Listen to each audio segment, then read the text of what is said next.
Hey everyone, Mike Mooney 201 here, and I'm here with the Fly with the Guys guy, the actual guy, Carl. And I just have a chance to stop by and say hi while I'm here in Phoenix. And I like your YouTube channel a lot. I really like how everything's just really concise and on point, really easy to follow.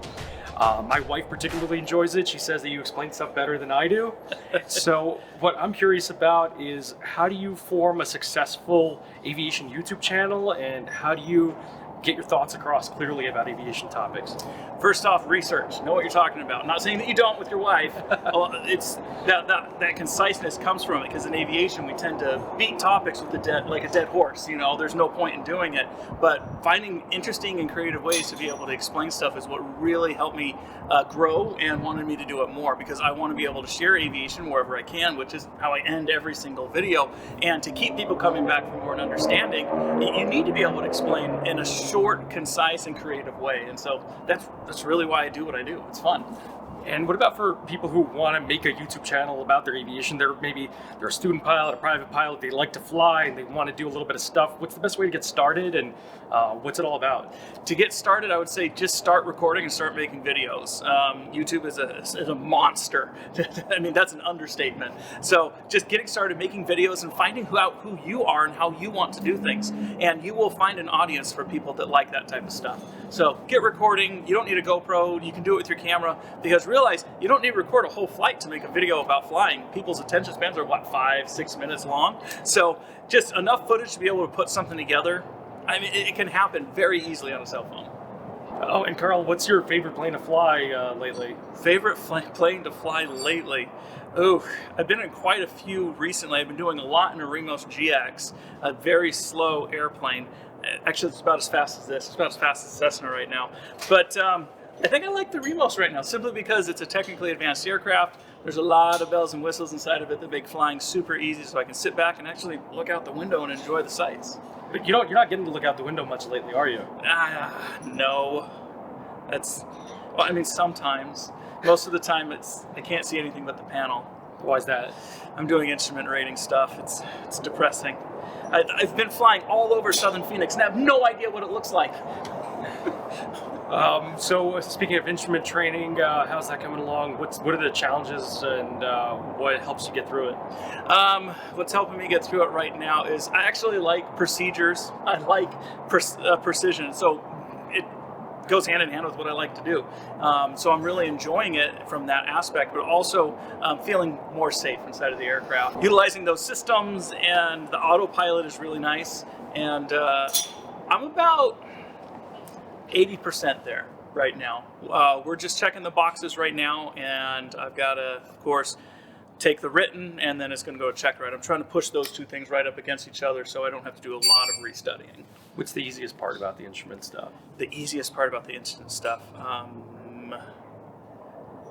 Well, I'll tell you what it was for me. When I was learning instrument, I found the radio work to be easy, but only because I got so involved in just using traffic advisories from ATC for all of my VFR flying in the Mooney that, I just do VFR cross countries and talk to them all the time. And the thing that surprised me the most was that the IFR communications are practically the same.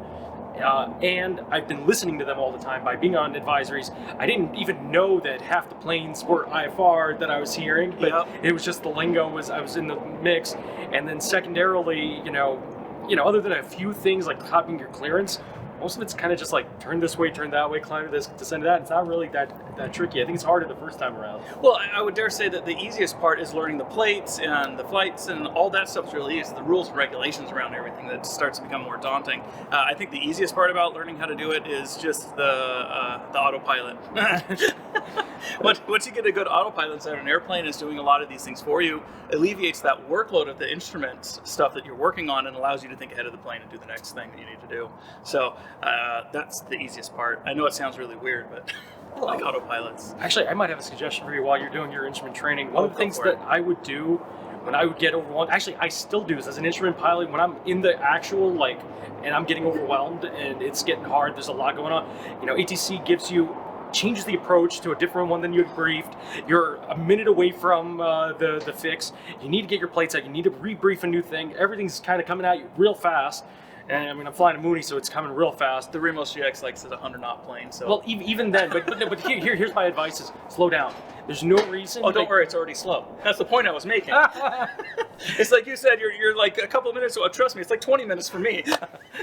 But anyway, my point is though, is even if like whatever speed you're currently flying though, if you're feeling overwhelmed, you can't pull off to the side of the road and read your map. No, you can't. What you can do is you can slow down, buy yourself some time, and you can tell ATC, you know what, I'm not ready. You can ask to start the approach over again or get a delay vector or something like that. So you don't push yourself to jump on an approach before you're ready to. Yeah, because when things start getting crazy, because weather's always changing, you have to be prepared, and that's really what we're working on right now. Is always thinking ahead of the plane. What comes next, and what are you going to do if this isn't what you can do? So it's been fun.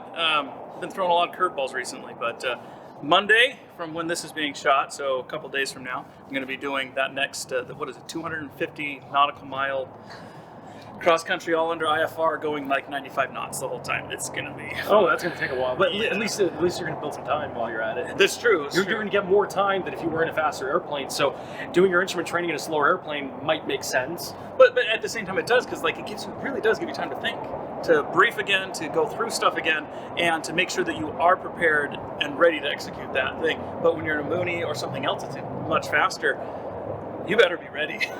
I'll tell you a secret. When I was doing my instrument, building instrument time in my Mooney, I flew with the right seat safety pilot. I flew at 6 gallons an hour, pulled way back, like 50% power for all that time. And it was still doing like 120 knots. It was still going faster than what you're used to anyway.